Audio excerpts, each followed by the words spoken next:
Hey, brothers, you're listening to Home Bar Happy Hour. We're talking about rusty pipes, scary movies, and what the hell happened in the NFL this weekend? Those goddamn Vegas spreads, I'll tell you what. Let's roll, America.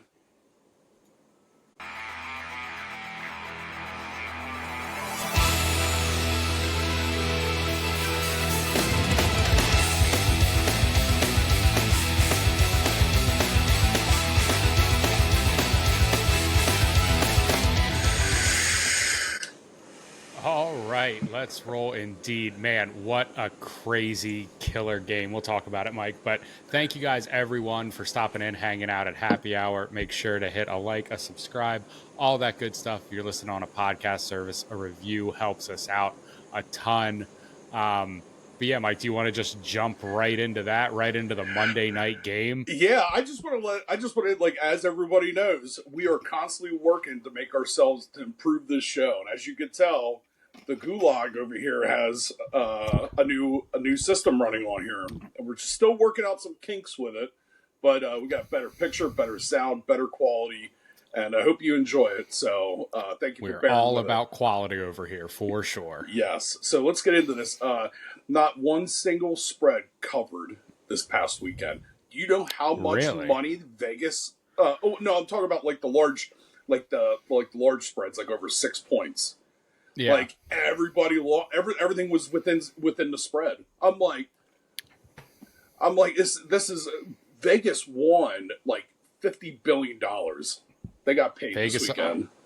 Vegas always wins. Hey, I saw Casino. I know Robert De Niro. He's there. He's pulling all the strings. You know, they're not going to let you. They're not going to let you walk out with money. That's how Vegas works, man. You know, yeah. Well, you know how bad it is. Is that it's bad when they kicked out Robert De Niro's type, and now it's owned by corporate conglomerates and CEOs. So it's like one giant business money making machine.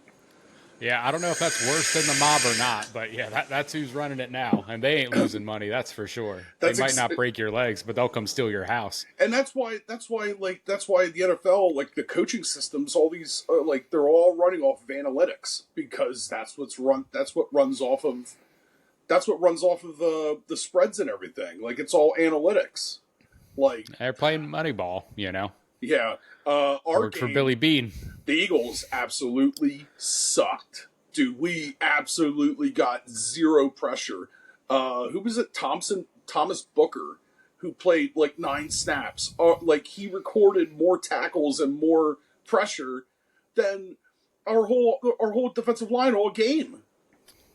Yeah, what was going on? What happened? I think the first like outrageous, call to me was the first quarter, right? We were right down like fourth and 6, 4th and 7 or something. Like we went for it. 4th and 4. 4th and 4, and we went for it instead of kicking the field goal. What a outrageous move that was. And then at the end of the game where we were up by 3, right? And it was a 4th and 2 or something. It was like our last drive. And instead of going for it in that scenario, we kicked a field goal to give us the lead by 6 instead of, trying to get the touchdown. Leading by 3 versus leading by 6 is ostensibly the same thing, right? Like, yeah. I didn't understand that decision at all. I didn't understand the first decision to go for it, and I didn't understand that last decision not to go for it. It was like, I'm no NFL coach, you know what I mean? I'm the guy sitting on my couch watching it, but that just seemed outrageous to me. Those 2 4th down decisions, like what was Sirianni thinking, and like what was the mindset going into that? Yeah, don't ask me, man. I felt like it was an overall coaching blunder. It was just atrocious. And like he's playing aggressive. He's calling he's being overly aggressive when the team, like half the team hasn't even played. They only played 1 game, and right. like as a whole. And like you need to just and even that game was weird because it was in Brazil. It wasn't a home. Time zones are different. Everyone's kind of on weird sleep schedules. So that was a good game to win, but that shouldn't like be an overly confidence booster. I don't think. Yeah, I feel that like right. I've always felt like this. I don't care how the NFL changes the rules or anything, but I always felt that you always play conservative football right out of the gate. Run the ball, short passes. Don't be overly aggressive. Punt the ball. Unless you're on like 4th and 1. And because we are still pretty decent, pretty good at that QB sneak. Yeah. I mean, so that's a little different, right? That's like kind of a play that we've, come as close to perfecting as possible. So if it's 4th and 1, even like a 4th and 2, like, Jalen Hurts a lot of times gets 2 or 3 yards out of that tush push. But I mean, a 4th and 1, like, yeah, let's go for it, even if it's early in the game. But dude, run the ball. outside the of clock. that, like, yeah, like we maintained possession. That last drive, that game-winning drive for the Falcons was just 3 plays right down the field. Like, what is like, dude? Why are we playing off so much? I get the idea to play a little looser defense in that, not as loose as the Eagles are playing, but their idea to either make them, let them catch it, let them run it, and then be able to tackle them to either have them waste the timeout or keep the clock running, right? Don't let them get out of bounds, play coverage. I understood that a little bit, but it was just blown coverage all over the place. They had, like you said, 3 huge plays back to back to back, and then it was 10 seconds they're in the red zone. You know what I mean? Yeah. That was, and because we were up by 6, let them get into field goal range. Like who cares that much? They have to get a touchdown to win. But I mean, by the time they were in the red zone, they were at a 1st and 10 with a minute left on the clock. They had all the time in the world to get that touchdown. Yeah. I just felt like the whole the in key situations. Oh, and there was also players that weren't executing. Namely, some of the defense. I mean, you have one player, C.J. Gardner-Johnson, he's a fucking maniac. Yeah. And then when we run the ball, like we're like just run the ball. Like how hard is it? Like Barkley and who else was there? Was it Gainwell was in there? Like they're eating up like at least they're averaging 9 yards a carry there for like a couple quarters straight. So I was like, I don't understand like why like they're gonna play the secondary, they're gonna play zone, so just keep running the ball. Run the ball. What the hell? Yeah, run it until it doesn't work anymore, right? Like, because it seems like that's out. You're wearing the defense out anyways. Yeah, it seems like that's always the concern is like, you don't want to run the ball to where it doesn't work anymore, but don't stop it if it's still working. You know what I mean? Don't be, when you get to, a 3 and out when you've ran the ball, too many times, then, start figuring out something else. But when it's working so well, just keep doing it. I don't know. Also when they do the RPO, like, I feel like Hurts wants to make a play with his arm, so he holds onto it just like a split second too long, and that causes an illegal man downfield. He's doing that, and then a lot of times he's throwing garbage throws. Like, he's just kind of throwing it away and throwing it to people that aren't there. We got that, obviously that interception at the end was, kind of a fluke, was bound to happen, but it wasn't even a fluke because he had so many garbage throws, where he's just trying to get away from it. He's held on to it too long. He's looking for men that aren't there. And I think he's trying to not run it as much as, he did in previous seasons, which is good. We don't want him getting hurt, but in the same vein, we can't just throw it to men that are double covered, Not even that. Like I said, like your team is still building continuity. Boy, what a tongue twister that fucker is. That's a tough. Spit it out, Gus. That's a tough word. Continuity and efficiency and effectiveness. Like you're not a lot. Like they're still in preseason form, man. Like they're not I'm not saying like they're, because this is a well talented group. There was zero reason why we should have lost that game. Zero reason. Yeah. It's like but like everything's not crisp. Nobody's playing to form yet, and that's because we don't play our starters in the preseason. I face back, but at the end of the day, like the NFL is a lot quicker than it used to be, so that's another reason why. So I'll tell you right now, if we lose both these, like especially like we got to play the Saints, so I don't, dude, we're gonna be Kamara. I mean, Tampa Bay was running those. They were running those off tackle run plays, and I'm envisioning. All I'm envisioning Kamara here on Sunday, just ripping us apart with that. I mean, he's on my fantasy team, and he got me a ton of points this weekend. He was absolutely killing it. He ran all over that defense. So, yeah, we'll see. Yeah. So, yeah. Well, I hope we could. At the end of the day, I'm just happy that we came away with 0 injuries. I don't what AJ Brown and his hamstring. That was definitely because he scorched the secondary on that touchdown. Yeah, and I guarantee it's from that because that's like it's just bodies just trying to get into NFL form. right. Yeah, it's a long off season, and you're still warming up. Yeah, and we got it's a long season too, so I'm not like hitting the panic, but there's a lot that the coaches need to learn from this, and the players they need to put the players in better positions to win because that's how I feel. I feel like they're like Nick Sirianni's just rushing it, just rushing it. Just let it happen, man. Punt the ball on 4th and 4. You know what I mean? On fourth outside of like 4th and 3, punt the ball. Just punt it. Yeah. You know what I mean? Yeah. Like there's nothing wrong with just punt it. I mean, especially when you're going against like Kirk Cousins and like he's only got like 2. I guess he's got Drake London, Kyle Pitts, and Bijan Robinson. So, I mean, whatever. It's still a young team, and it's not a great offensive line, which really irritates me why Vic Fangio didn't cause more pressure. But, so, enough with them. I didn't do too bad on my picks this week. I didn't come away with 10, but I came away with 8.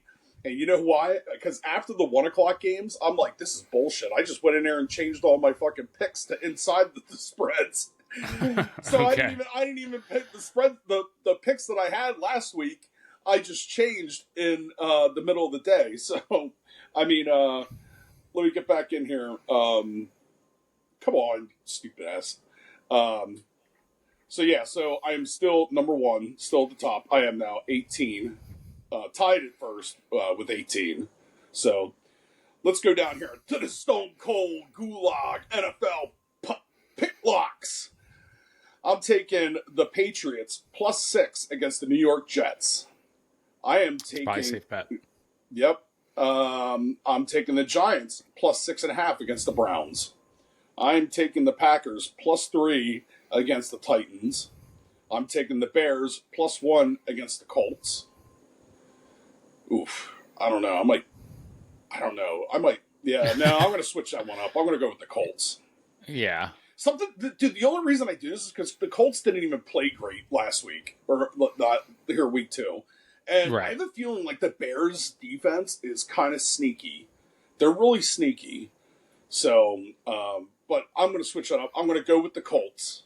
I'm going to go with the Texans -2.5 against the Vikings. Without Justin Jefferson, they're not going to beat the Texans. Eagles and Saints. Oh God, I don't want to be a homer and pick this. I don't want to be a homer and pick the Eagles. Everybody's picking the Saints. I'm going to go with the Birds. I always like to go with the path less traveled. So if 63%. Over 63% of everyone's going with the Saints, -3. I'm going to go with the Eagles, +3. Who knows which team will show up. You never know. It's the NFL. I got the Steelers -1.5 against the Chargers. That's in Pittsburgh, so I have a feeling that they're about to go 3-0. I got the Buccaneers -7 against the Broncos. Yeah, that's in Tampa Bay, so I don't foresee the Broncos. I don't know. That's +7. Yeah, I'm still taking the Bucs. Here's one: the Panthers and the Raiders. Andy Dalton now is the quarterback, and I feel like that offense is going to be more efficient. So I'm going to actually take the Panthers plus 5.5. I'm taking Dolphins at Seattle. I'm taking Seattle negative 4.5. Okay. Here's one. Oh man, this one's a nail biter. Ravens at Cowboys, and that line hasn't moved. It's pretty much set. It's 1.5.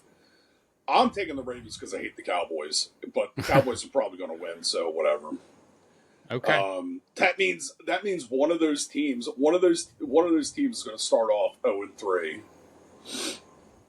Oh wait, no. Yeah, did Dallas win week 1? I'm not sure. I don't think they did. I think they're 0-2. They definitely didn't win last week. Yeah. I get the 49ers at LA Rams. I'm taking the Rams plus 7.5. I'm just taking it just based on the spread. Yeah. I think that's going to be a close game, and that's a divisional game too. Lions at Arizona. I think Arizona is going to shock, and I'm taking Arizona over the Lions. I'm taking the Chiefs over the Falcons. The Falcons are going to get fucking put back in their place. Andy Reid's going to tear them up. Here's one. The Jaguars at the Bills. I'm taking the Jaguars only because of the spread. I think that's going to be a close game that the Bills pull out, but I don't think it's going to be by a touchdown. It's going to be by a field goal. So that's a 5.5 spread. I'm taking the Commanders. I'm taking the Commanders with the spread 7.5 at Cincinnati.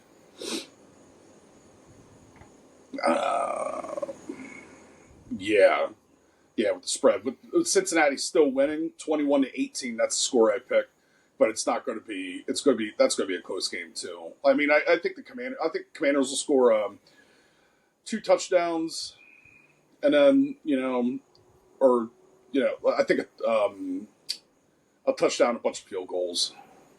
Yeah, it's got to be that way.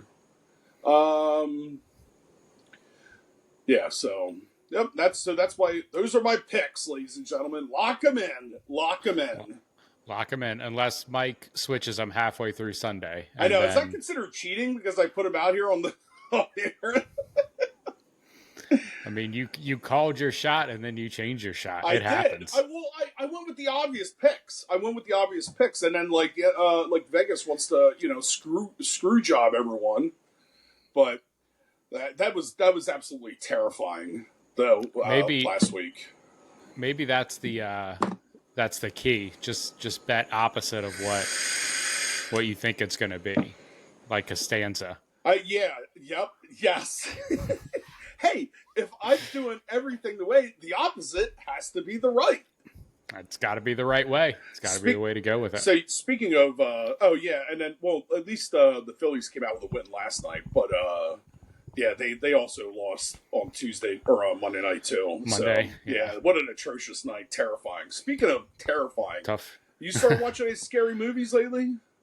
I'm a horror movie guy, right? I watch tons of horror movies. I just watched all of the Friday the 13th leading up to last Friday the 13th, which was fun.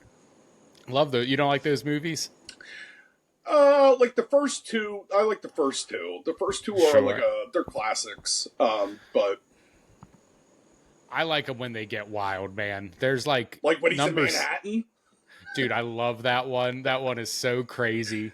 What's stupid about, I think we talked about this, but what's stupid about that one is it's called Jason Takes Manhattan, but they didn't really have the budget to shoot in New York. So like that movie's an hour and a half long. The first hour and 10 minutes is just him on a boat. And then there's 20 minutes that they were able to shoot in New York. And they didn't even shoot in New York. They shot most of it in Toronto. They shot in New York for 2 days. And that's like all they have of him actually being in New York. But the one right before that, number 7, that's one of my favorites. There's like a random girl that has like telekinetic powers. She ends up fighting Jason. Yeah, that one's sick. So the idea for that one, they were trying to make the Freddy vs. Jason movie. They were trying to get that done. And this is like 1985, 86. And they couldn't figure out the rights, but they had that whole script written already. So then someone was like, hey, what if we did Jason versus Carrie? You know, he, instead of fighting Freddy, he's fighting like a telekinetic teenage girl. And they were like, that's a good idea. We can't use Carrie, but just keep it all the same. So they basically just made that one. Number 9, Jason Goes to Hell. That was final Friday. That was the first slasher movie I've ever seen in my entire life. That one's so weird. Jason's not even in it. He's just soul hopping between people and having these. It's so weird. Well, the FBI blows them to smithereens in the beginning. The very beginning, that's what's so wild. They hire like an FBI woman to track him down, and the only like the way she lures him is just like by getting naked in the shower. And they're like, Jason's like, I'm coming for you. I see a naked chick. I'm coming right at you. How did he return the form at the end? He didn't, right? So that one is so weird, man. So he's jumping through, like, it starts, the coroner like eats his heart. Yeah. Then the coroner becomes Jason, and then he jumps between all these different, but it like retcons in that Jason had a sister, and Jason's got this sister, and the sister has a baby. So Jason can like come back to form as either his sister or his nephew, I guess. So that's like the main conflict. He's like chasing these two, and then it's Jason's sister's sleazy news reporter boyfriend. Jason ends up taking his body, and that's like the final form that he takes, is just like as that sleazy dude, and he does eventually get killed. Gets sent to hell. Yeah, and Freddy's hand comes out of the dirt, grabs his mask. Yeah, at the very end, you see the mask and Freddy's hand come up and take it. I know. Yeah, so that was wild. And Jason goes. What's that? Jason X when he's in space. When he goes, that one's bad. I will say that one is really bad. That is an atrocious movie. Just so bad. Not fun in the least bit. What were these people, like these screenwriters and directors, thinking back then? Like, I guess they were just cranking out all this shit just for money. Like H2O and like H2O, horrible. I thought Halloween Resurrection was horrible. Yeah. And then there's back end. And then what was it? The back end Freddy movies. When it's like he breaks the fourth wall. Wes Craven's New Nightmare. Yeah. Where he's like coming back in.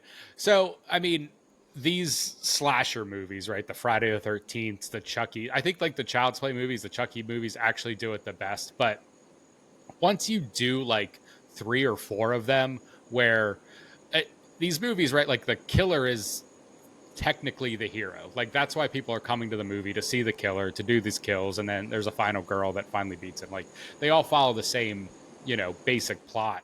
Yeah. But once you do the same thing so many times, you can't continue doing that, right? Like all of these movies, they consistently make less and less money at the box office. Like that's just how it goes. The first Friday the 13th movie makes 40 million, and the next one makes 38, and then 36 and 35. So Friday the 13th is a weird series because it took 7 movies before he even like left the woods. Like 7 movies in a row are almost the exact same plot. And then he finally goes to Manhattan, and then he goes to hell, and then he goes to space. But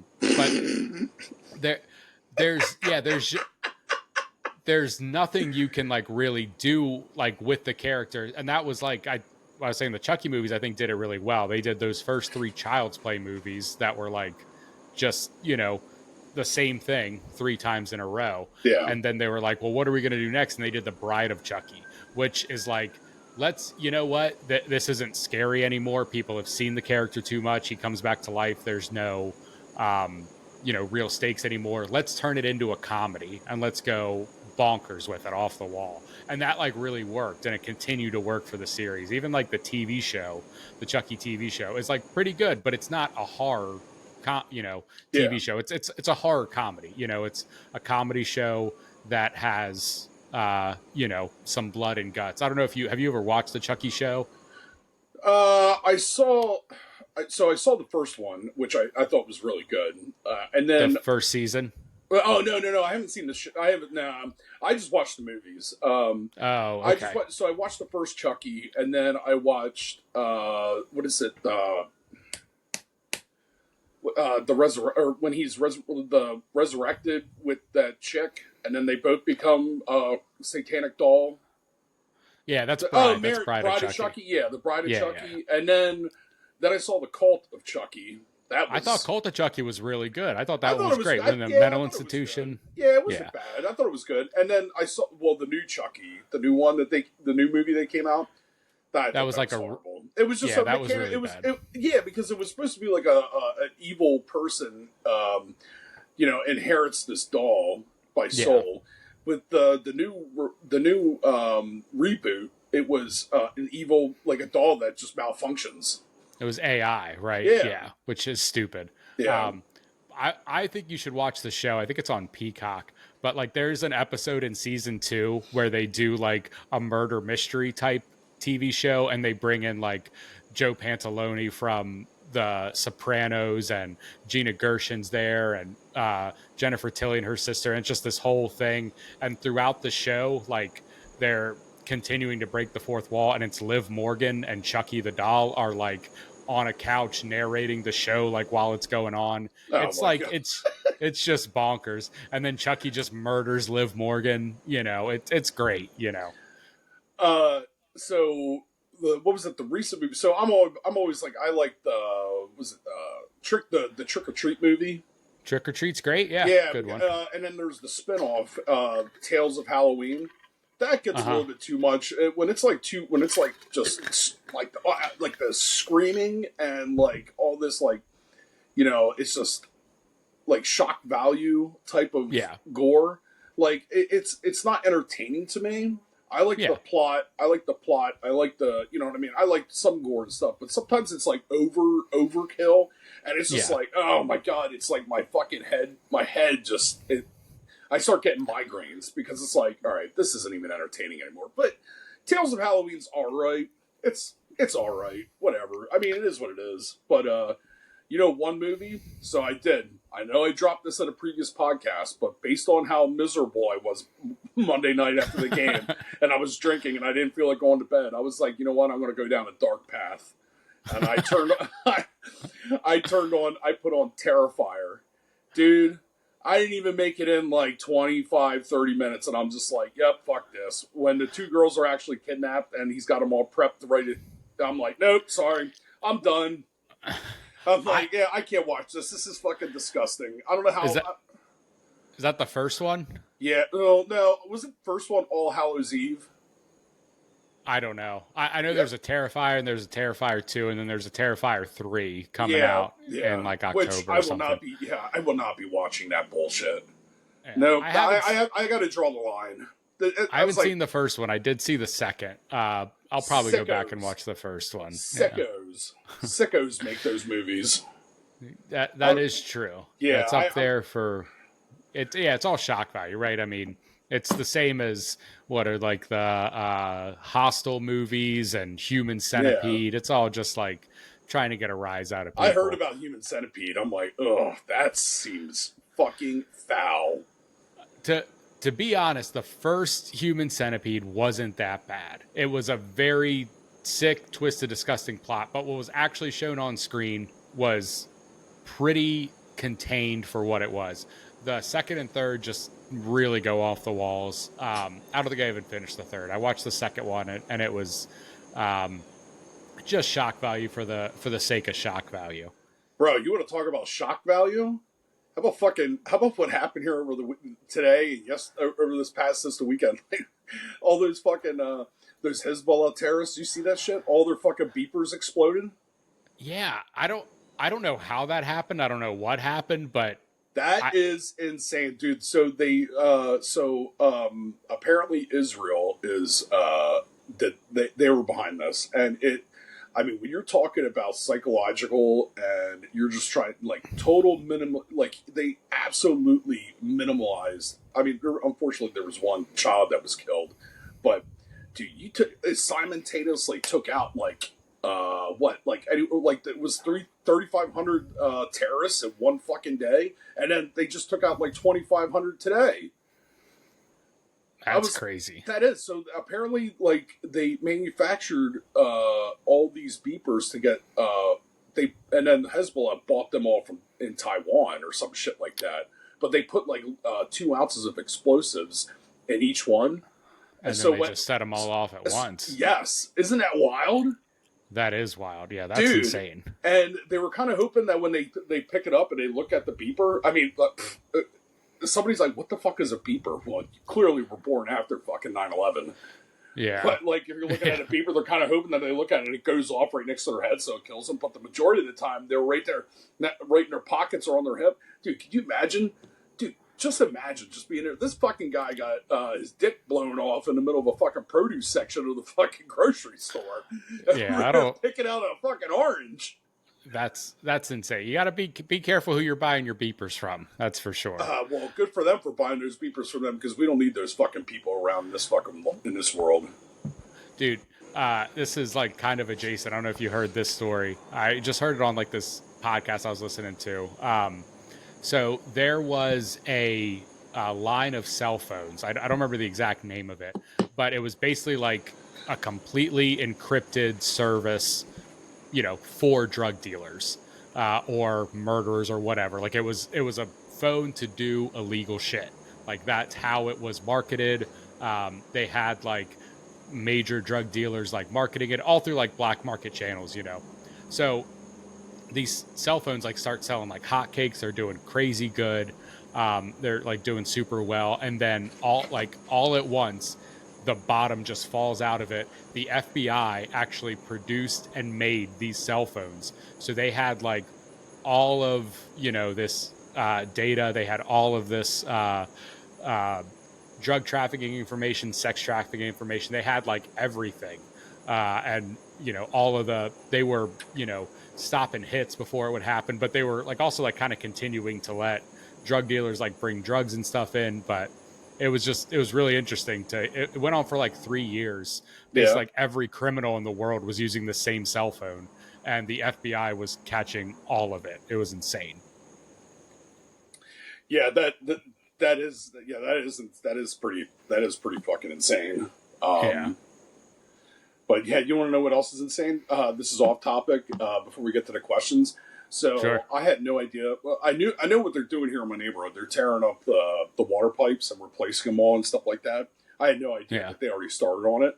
And I had just top it off my pool, and I look over in my pool, and there's like it's just turned a different color because all that rust shit's like spitting into my pool. I'm like, motherfucker. Yeah. I was like, so just keep the pool running, you know, just it'll clear up. If not, I'm closing the pool early. Yeah, it's about that time anyway. I don't close this pool until October. Oh, yeah? Well, I mean, you're coming up. You got 2 weeks yet. Yep, we got 2 weeks, man. I still jump in that pool. I don't give a shit if it's 58 degrees or in the 60s. I get in there. I don't give a fuck. It's a little too cold for me. I know. It's a little brisk, but it's so refreshing. Cleanses the soul. I suppose. What is something you love about life, but it's just gone? Something I love about life, but is gone. Yeah, it's just gone. This is a very easy one for me. It comes into my life about every 4 years. It didn't come in this 4 years. Pizza Hut, every 4 years, used to release the big flavor dipper pizza. Do you remember this pizza, Mike? Kind of. I was never a Pizza Hut guy. It was incredible. Basically, their pan pizza, and it was all in like little strips like cheese sticks, and they put pepperoni on it. It came with 4 different dipping sauces. That was my favorite thing. I loved having that. Yeah. And now it's gone forever. It was only around for a limited time. Mine has to be the blue and the light blue Miller Lite cans. The light blue Miller Lite cans. Okay. I miss those ever since. They changed them over ever since Anchorman 2. Okay. They changed them for Anchorman too. It was nuts, so, because that's what they were drinking in the movie. So Interesting. yeah, it Okay. was all the old school Miller Lite cans, and they just kept them on there. So I miss the old school Miller Lite cans. But at the end of the All day, right. cold beer's cold beer, brother. Yeah. Somebody asked us, what did teenagers do in the '90s with their free time? You know better than me. I wasn't a teenager in the 90s. I'm assuming that teenagers in the 90s were just living in bliss in a pre 9/11 era with, an economy that was booming, yet still angry and listening to Nine Inch Nails and Nirvana Oh and my grunge God, rock. no, it was not like that. We lived in a happy society pre 9/11. It was a happy Yeah. society. Like everything was fine. Everything was simple. Everyone was, like that was when the internet first came out. So you had like the Acer computers at the back end of the '90s and the modems. Sure. And then you would watch your shit print out one at a time. Like I'm like, oh my god! Now it's the biggest thing you got to worry about is connectivity issues between your software and your equipment. Like we're trying to solve right now on ours. Yeah. Dude, it was like waking up. Like you had each one you had like Saved by the Bell and stuff like that. Oh, like cable. Like I lived up in the sticks, so I mean, like cable was considered like 1% shit. So if you got cable, yeah. We had satellite, but my dad only had it he only got like a couple channels just as long as he got the news. So it had to be, back then, like Fox News wasn't even around back then. It was all CNN. Right. And then, and it just like some basic satellite, like dude, you should have seen it. It was like, it looked like SETI in our fucking backyard in the field. The satellite dish was just enormous. And then what the hell else? Dude, since we were up in the woods there, it's like during the summertime, like we had a pool, so we're like building, towel forts with all of our mom's table furniture and towels and what the hell else? Yeah, playing paintball, just more out. It's like outside. You can go into town, hang out with my buddies, go to the public swimming pool, which was real cool. Elio's Pizza, and then and then like and then hitting up Blockbuster on Friday nights. My mom would take us. We in the wintertime, when the cold months, we'd go to Blockbusters on Friday, rent a couple movies, get a pizza, and then come back, put it in. And like all of us, the whole family would just get our pillows, blankets, and just like set up right there on the floor and watch a movie right there on the boob tube. And do you know speaking of the 90s and Blockbuster, so I noticed this, like I started thinking about it when we watched Twister, like the original one. There was a weird time in the 90s where like every movie was just also about divorce. Like yes, there was just like such a weird, it was like the 90s were like that was happening to everyone. Like Twister, it's like a weird subplot. The Santa Claus, that was like a weird thing that was happening. Jingle All the Way, Mrs. Doubtfire. Like you could just go on forever. There's so many Liar Liar. There's like all of these movies where it's like people are just getting divorced. Yeah. It seemed like that was just like the general theme of like 90s movies. There was another movie too. Yeah, well, whatever. I know The Rock, the movie The Rock. Yeah. When that came out, like he didn't want to get married, but he got her pregnant. Yeah. Don't come to the city. I'm coming into the city. She was like, no, Stanley, no, like hell, I'm not coming. Yeah. Die Hard with a Vengeance. Yeah. Oh yeah. Die Hard. Yeah. John McClane did not have a good relationship with his wife. He did not. No, he didn't. Yeah. What's her name? I know her maiden name was Gennaro. Yeah. I don't know her first name. Damn. What was her name? His daughter's name is Lucy. Lucy. She was brought in and Holly Gennaro. Yes, Holly Gennaro. Yeah. Since when did you start using Gennaro, not McClane? You damn right you're married to me. You have no idea what marriage is. You don't have the first idea what my idea of a marriage is. And it just comes like, excuse me, how, Mrs. Sharon? Oh, I'm sorry. And then that face that Bruce Willis gives her, like, yeah, thanks for fucking interrupting, motherfucker. Yeah, what a great flick. That was it. That was 88, but the other ones too were similarly about divorce. It's just a weird thing. And then you had like Lewis Tolley, poor guy's trying to get a girlfriend. Just doing his best. Just dude, he's actually guys like him now get married to girls like Sigourney Weaver now, like numbers, Yeah. money, Numbers. cheddar. Yeah, that does it. Yeah, but what? Oh, all right. So yeah, you weren't even from the '80s. So what? All right, Mike. So what is one thing you'd bring back from the '80s? What would I bring back from the '80s, man? Oh man, I'll tell you right now, '80s Christmas. 80s Christmas. Okay. 80s Christmas, like the decorations, like all that stuff, like the like, and then like you had like all that nostalgia. Like I miss the Christmas. Like I could still like smell like Christmas decorations have a distinct smell. And it's not a bad smell. It's just how they're manufactured. Like they have like that Christmas scent to them. And Yeah. as some of my army buddies know, Gus loves scents. I love, dude. I'm like Febreze, and you know when I do my like these guys when they go to do their laundry, they put in like Tide or they just put in plain Tide and just throw their clothes into the dryer and just let it go. And I'm like, dude, I put in like Febreze Tide, and then I put in my dryer, nice dryer, the dryer sheets. Sometimes Sometimes I put in those scent boosters. Just give out all the aromatics. Yeah, and dude, you know what it's like when we go in for training and stuff like that. Like after I shower and stuff, when I come back, I don't want to smell anybody's assholes from outside the room. So, Sure. like, because there are some nasty motherfuckers, man. So I like to, I'll have like, maybe some electric scents that plug into the wall, or like even it's just for training, just put those car scents there on my locker or something.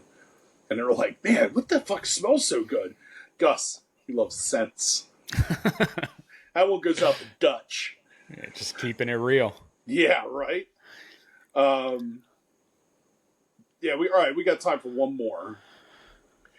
Things you do not want to hear at a funeral home.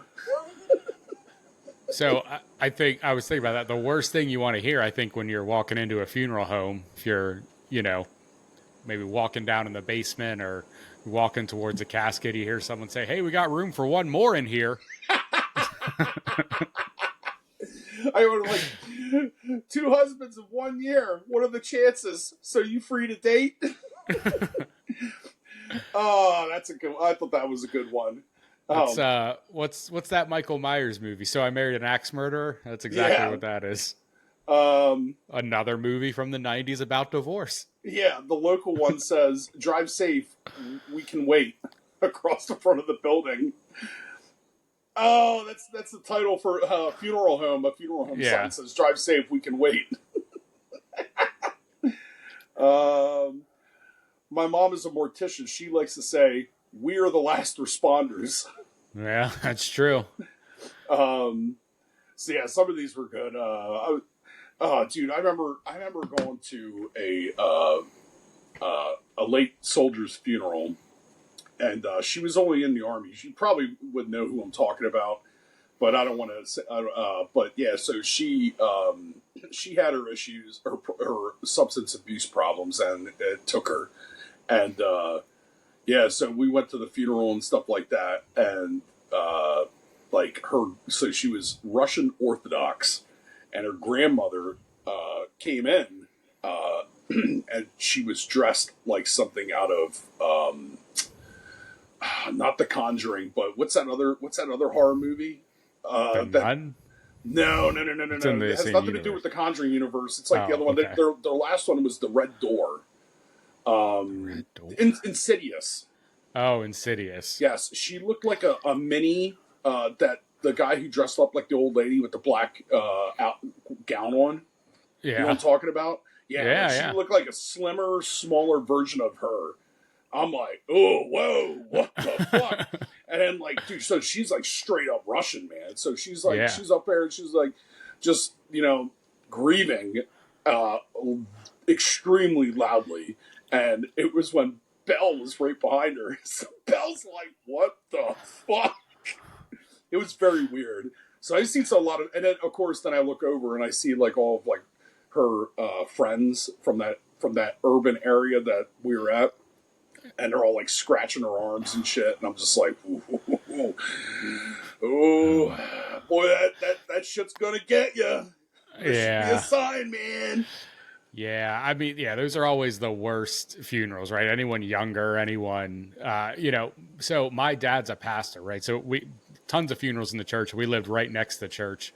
And there is like, it's not connected to my dad's church, but, whenever there was a funeral, especially something my dad was doing, he was always like, very accommodating to what anyone's requests were. So it was a young girl that died. She was like 16 years old. And I was like 16 also. I was like super young.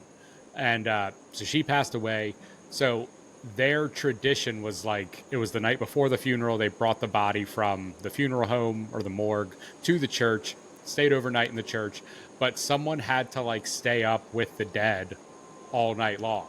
Yeah, that's like a thing. Oh my like God. Yeah, you don't like leave the like dead body by itself. I think it's just a tradition. I think it like goes back to like Jewish tradition, right? Don't like Jewish families, they have like, a 24-hour, not a wake, but so either way, it like brings back to that tradition. So my dad was like asking for volunteers and like, to do like hour shifts or whatever. And he got a lot of people, but he didn't have someone for like the midnight to 1 a.m. shift. So my dad was like, Joe, I need you to like go and stay in the church from midnight to 1 a.m. with a dead. It was like the crazy, like who asked their 16-year-old son to do? I should have called Child Protective Services right then. Oh my God. Yeah. So I did it. I think I went to like a horror movie first. I might have seen like that Quentin I think I saw the Grindhouse, the Quentin Tarantino, Robert Rodriguez flick they did like back to back.